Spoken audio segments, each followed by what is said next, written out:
Baik, Assalamualaikum warahmatullahi wabarakatuh. Waalaikumsalam warahmatullahi wabarakatuh. Sebelumnya terima kasih kepada moderator kelas 01 kelompok 3. Saya izin ambil alih.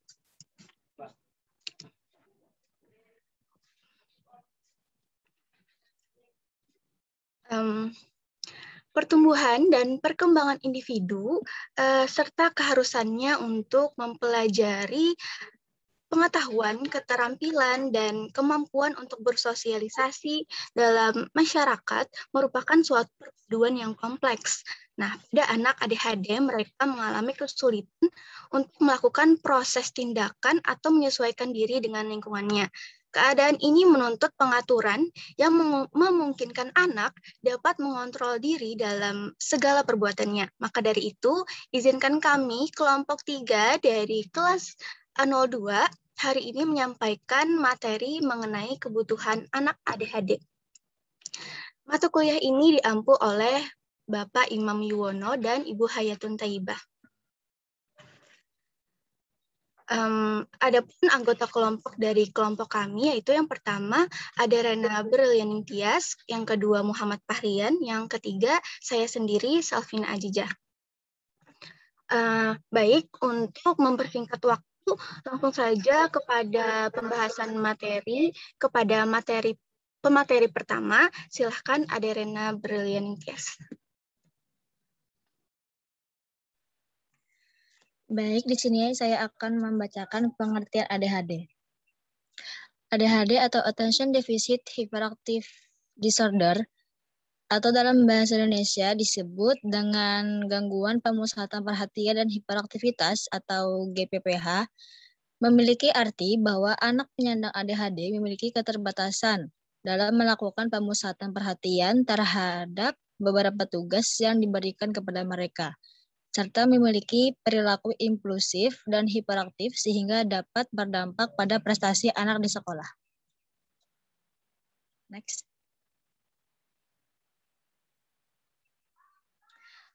Kebutuhan pengendalian diri. Hal-hal yang dibutuhkan dalam pengendalian diri anak ADHD diantaranya yaitu yang pertama, rutinitas, struktur, dan konsistensi. Yang kedua, fokuskan pada hal-hal positif. Ketiga, penjelasan yang sederhana dan singkat. 4, hindari argumentasi dan eksalasi. Yang kelima, abaikan hal-hal yang tidak penting.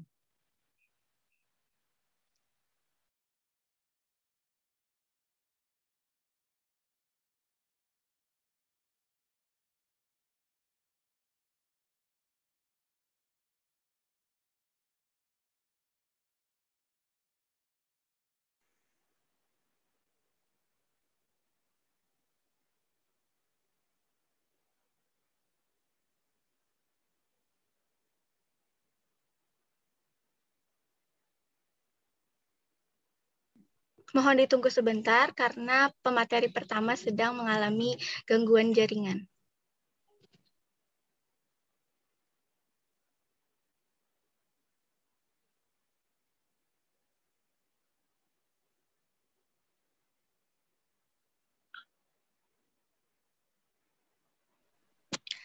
Yang pertama, rutinitas, struktur, dan konsistensi.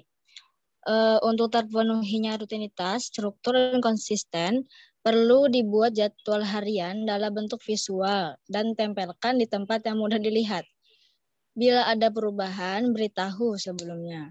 Tetapkan peraturan secara jelas beserta konsekuensinya bila anak melanggar peraturan tersebut. Konsistensi dalam penerapan disiplin, pemberian reward bagi tingkah laku positif, dan menerapkan konsekuensi atau hukuman haruslah konsisten agar anak tidak bingung. Yang kedua yaitu fokuskan pada hal-hal positif. Untuk meningkatkan rasa percaya diri anak, beri perhatian lebih pada keunggulan anak dan saat-saat ia melakukan tingkah laku positif. Berikan reward dan penghargaan atas usaha-usaha yang telah ia lakukan, walaupun hasilnya belum memuaskan. Temukan aktivitas yang disukai anak dan kembangkan kemampuan anak secara optimal agar dapat dibanggakan. Yang ketiga ada penjelasan yang sederhana dan singkat. Agar anak dapat memahami apa yang disampaikan orang lain, penjelasan harus diberikan dengan kata-kata sederhana, singkat, dan dalam situasi yang tenang. Penting untuk menarik perhatian anak sebelum memulai penjelasan. Pastikan bahwa ia mendengarkan perkataan orang lain dan tidak sedang melamun atau asik melakukan aktivitas tertentu. Amat disarankan untuk menggunakan nada suara datar, monoton dan tegas bila berbicara dengan anak. Yang keempat, ada hindari argumentasi dan eksalasi. Untuk menghindari konflik yang berlarut-larut, sedapat mungkin hindarilah argumentasi. Beri perintah atau larangan dengan singkat dan tegas. Abaikan saja komentar-komentar protes dari anak. Jangan terlalu banyak memberikan penjelasan karena justru akan menimbulkan argumentasi. Yang penting adalah menjelaskan konsekuensi dari pilihan anak. Bila ia memilih mengikuti perintah, maka ia akan memperoleh reward. Sementara kalau ia memilih menolak, maka yang diperoleh adalah konsekuensi negatif. Dan yang terakhir yaitu abaikan hal-hal yang tidak penting. Kita perlu menyadari bahwa anak ADHD tidak mungkin dituntut untuk berperilaku teratur dan selalu mentaati norma-norma sosial. Buatlah daftar tentang tingkah laku yang menjadi prioritas dalam kehidupan anak seperti misalnya mampu menghindari diri dari bahaya, tidak bertindak agresif, mengerjakan tugas sebaik mungkin. Hal-hal lain yang tidak menjadi prioritas sebaiknya tidak terlalu dijadikan masalah sehingga anak tidak frustasi.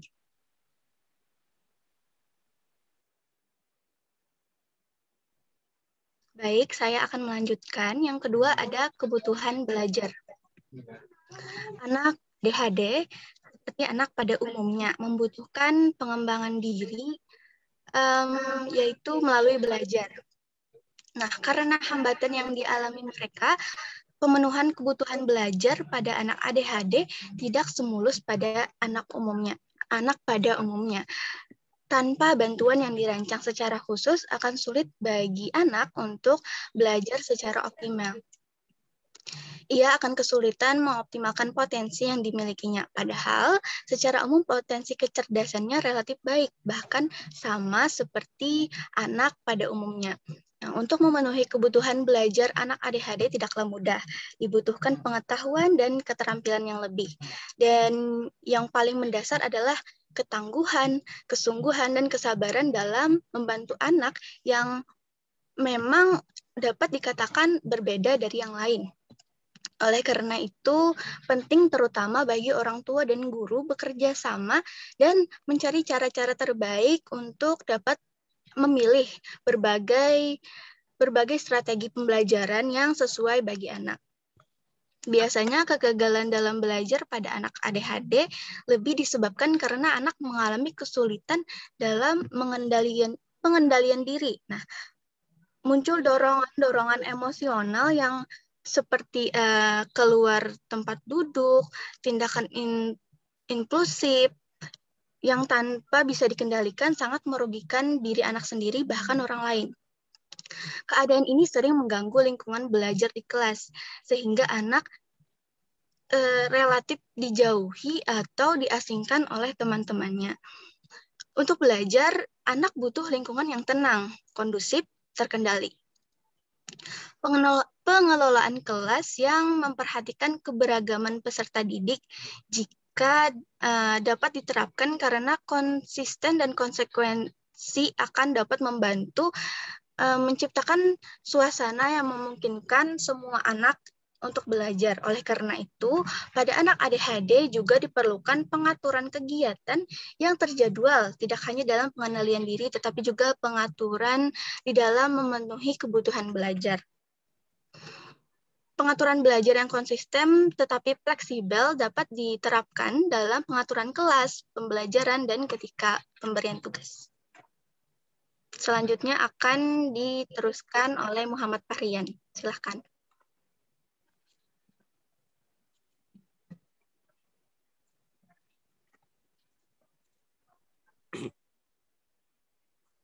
Kesimpulan pertumbuhan dan perkembangan individu serta keharusannya untuk mempelajari pengetahuan, keterampilan, dan kemampuan untuk bersosialisasi dalam masyarakat merupakan suatu perpaduan yang kompleks. Kebutuhan pengendalian diri lebih berkaitan atau mengurangi, menghilangkan hiperaktivitas, meningkatkan tentang perhatian dan pengendalian impulsivitas.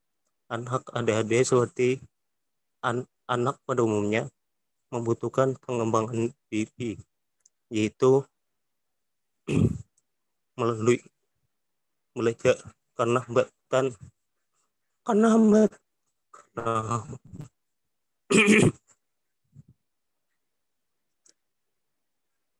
hambatan yang dialami kebutuhan kan belajar pada anak ADHD tidak semulus pada anak umumnya. Tanpa bantuan yang dirancang secara khusus akan sulit bagi anak untuk bisa belajar secara optimal.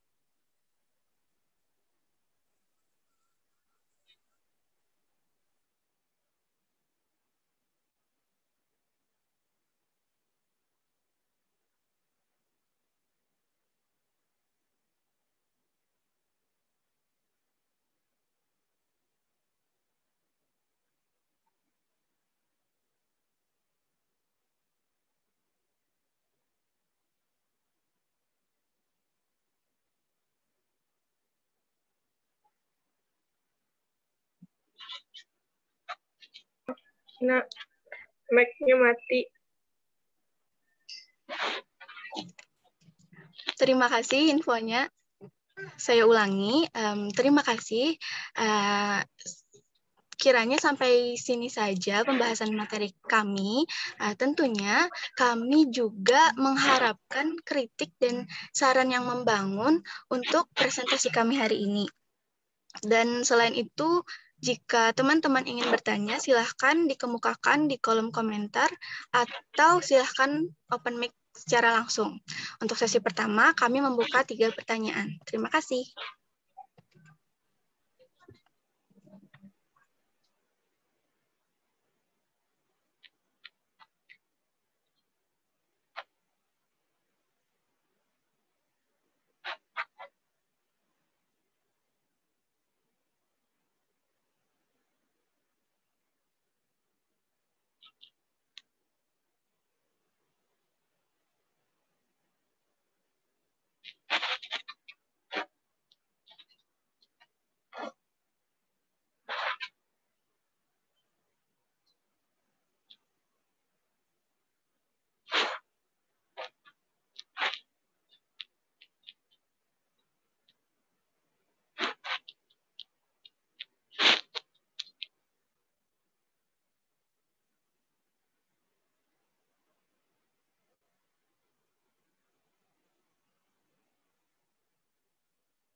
Oke, mungkin sudah ada beberapa pertanyaan.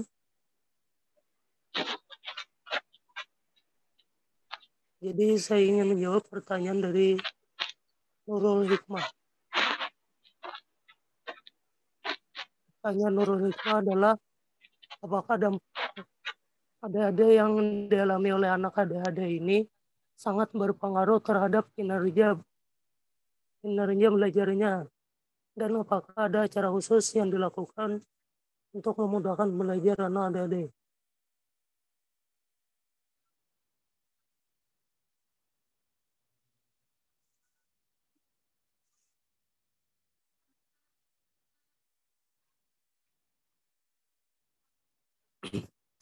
Ya, jawabannya dampak dari ADHD yang dialami anak ini berpengaruh pada kinerja belajarnya yang tidak akan sebaik anak pada umumnya. Maka diperlukan bantuan yang dirancang secara khusus untuk anak dapat belajar dengan optimal.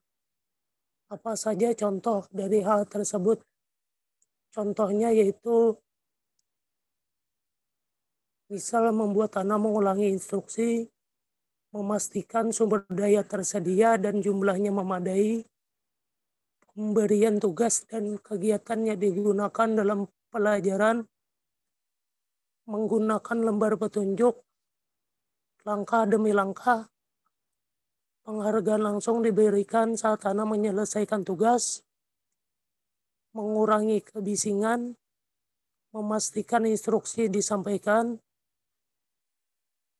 strategi pengajaran untuk meningkatkan keterampilan menyimak, mendorong anak untuk membuat catatan, memungkinkan representasi pemikiran dalam bentuk gambar atau dram, menggunakan visual, menggunakan mendengar suara yang menenangkan. Salah satu suara yang menenangkan misal musik klasik sambil tetap terlibat dengan penyelesaian tugas-tugas. Maksudnya itu kayak musik cuma berkaitan dengan belajar, jadi ditambahkan musik klasik bisa. Untuk Nurul Hikmah dapat dipahami.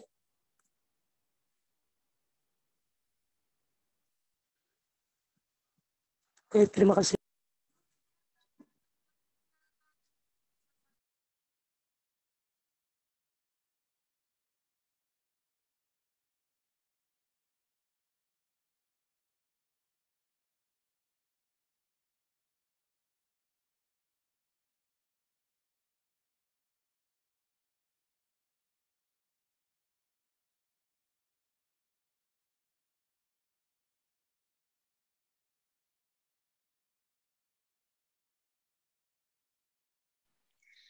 Baik, di sini saya akan menjawab pertanyaan dari Sri Fahtonah, yaitu pembelajaran apa yang cocok untuk anak ADHD guna memenuhi kebutuhan belajar tersebut.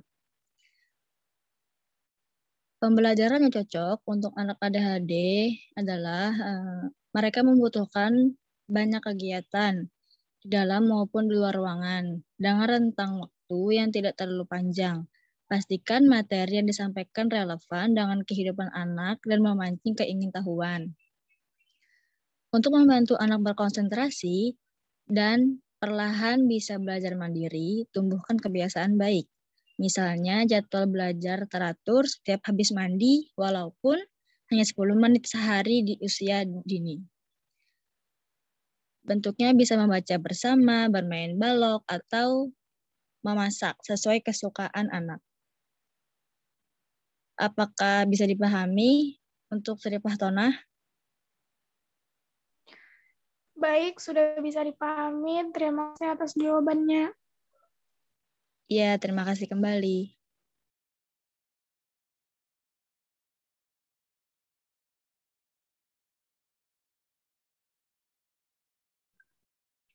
Baik, untuk pertanyaan terakhir di sesi pertama, kami memilih pertanyaan dari Gusti Muhammad Riyad yang pertanyaannya seperti namanya, ADHD adalah anak yang memiliki keterbatasan dalam pemusatan perhatian serta memiliki perilaku hiperaktif.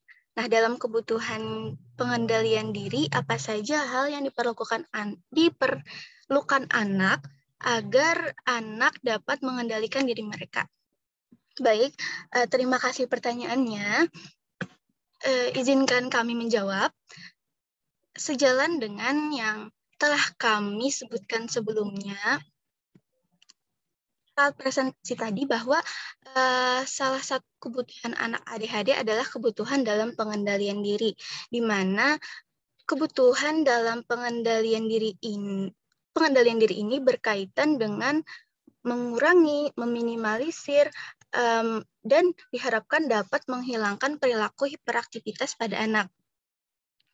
Kemudian juga meningkatkan rentang perhatian mereka serta pengendalian perilaku impulsif.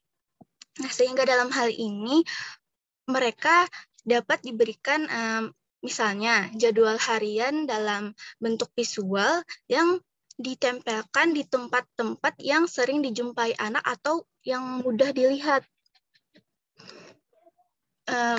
Jadwal tersebut dibikin semenarik mungkin begitu. Gunanya apa? Gunanya agar kegiatan anak lebih terstruktur. Mereka konsisten dalam penerapannya sesuai jadwal tersebut. Lebih disiplin sehingga menjadi rutinitas yang dapat dijalani anak sebagaimana mestinya. Kemudian yang kedua, juga dapat difokuskan, memfokuskan anak pada hal-hal positif dengan cara memberi mereka perhatian yang lebih saat mereka melakukan hal-hal yang positif. Misalnya, jika sebelumnya anak tidak dapat diam di kelas, pengennya mondar-mandir, celingak-celinguk, sana sini.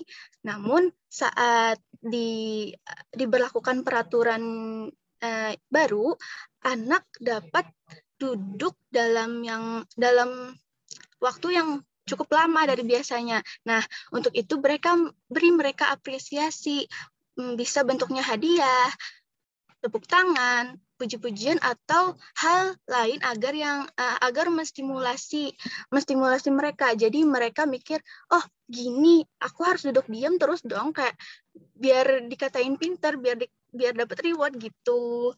Selanjutnya, saat kita menyampaikan sesuatu, sampaikan dengan kalimat yang sederhana, tidak berbelit dan dalam situasi yang kondusif, yang tenang.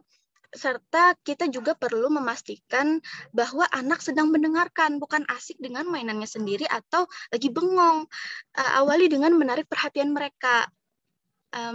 Panggil mereka terlebih dahulu saat kita ingin menyampaikan sesuatu, menjelaskan sesuatu. Nah, mungkin tadi hanya beberapa di antaranya yang dapat saya sampaikan.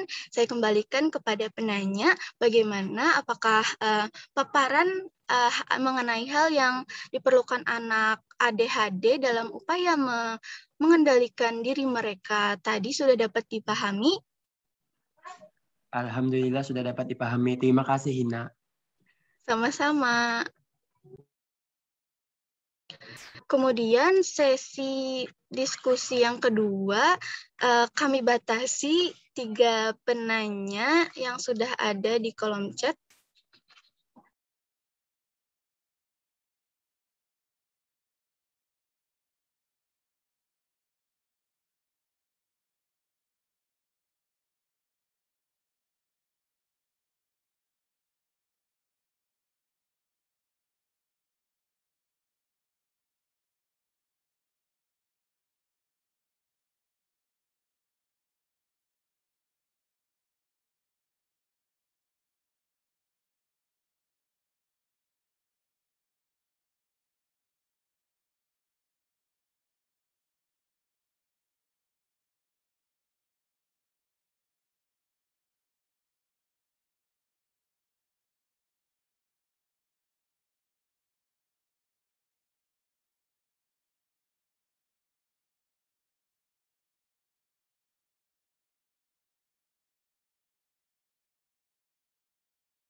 Baik, di sini saya akan menjawab pertanyaan dari Maisarah,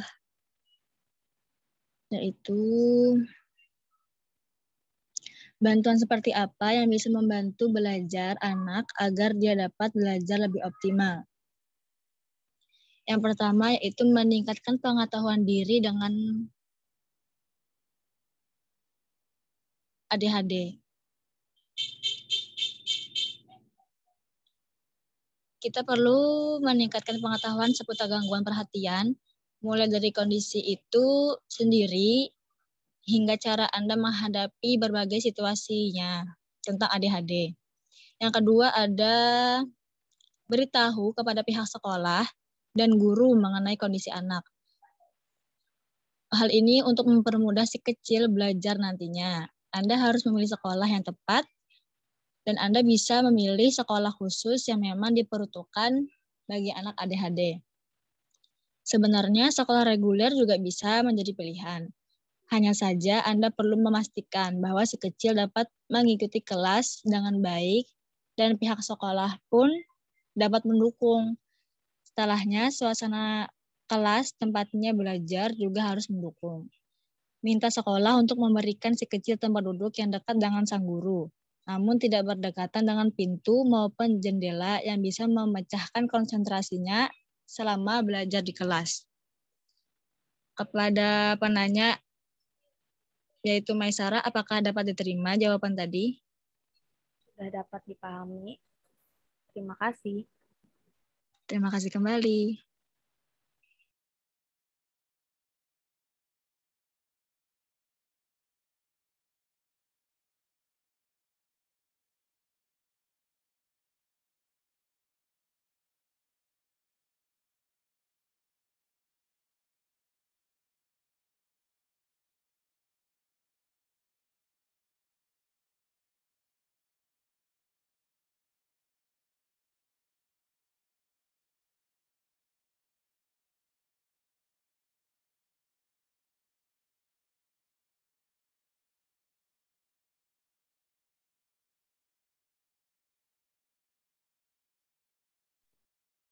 Baik, kemudian pertanyaan kedua. Di sesi kedua, kami memilih pertanyaan dari Amalia, yang pertanyaannya seperti yang telah kalian jelaskan tadi, bahwa ada dua kebutuhan anak ADHD, yaitu kebutuhan pengendalian diri dan juga kebutuhan belajar. Nah, menurut kalian apakah kedua kebutuhan tersebut saling berkaitan satu sama lain? Terima kasih.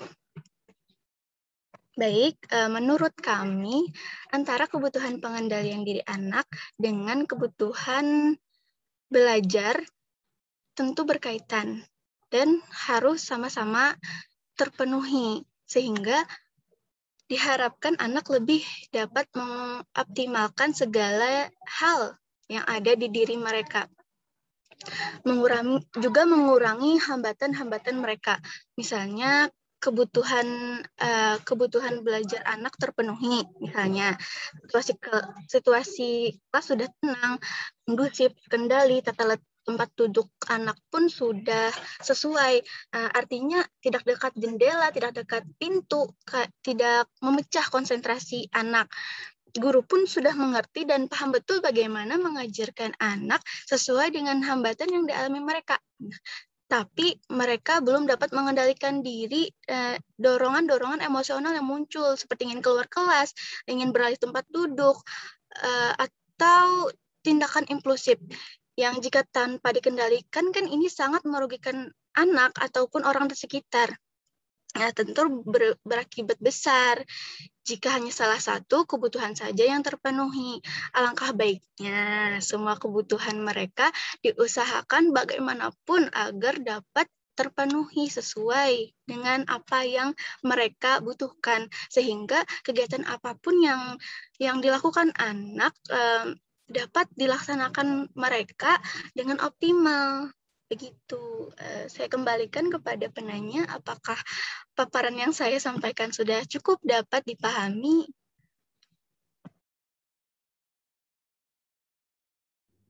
Sudah cukup dapat dipahami, makasih. Terima kasih kembali. Selanjutnya, saya ingin menjawab pertanyaan dari Ika Sulistiani. Pertanyaannya adalah, tadi dijelaskan dalam pengendalian diri anak ADHD ada hal-hal yang dibutuhkan, seperti rutinitas, struktur, konsentrasi, fokus pada hal positif, dan lain sebagainya. Bisa berikan contoh penerapannya? Oke. Rutinitas, struktur, konsistensi tersebut untuk terpenuhinya perlu dibuatkan jadwal harian dalam bentuk visual dan ditempelkan di tempat yang mudah dilihat. Bila ada perubahan, beritahu sebelumnya. Tetapkan peraturan secara jelas beserta konsekuensinya bila anak melanggar peraturan tersebut.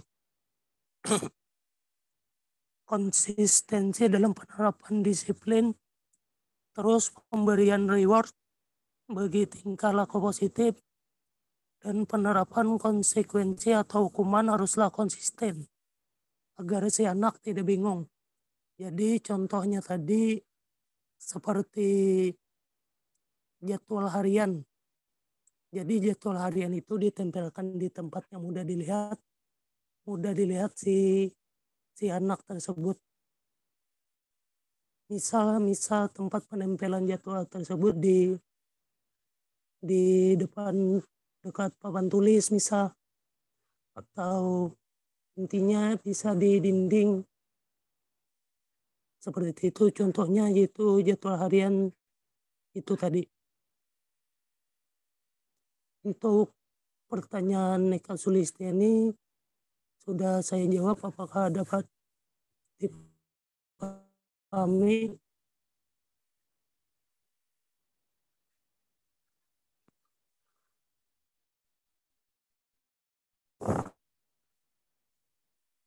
Sepertinya Eka ada gangguan sinyal. Apakah bisa dipahami? Baik, terima kasih jawabannya sudah bisa dipahami. Sama-sama. Untuk pertanyaan sesi kedua sudah terjawab semua. Saya kembalikan lagi ke Ina.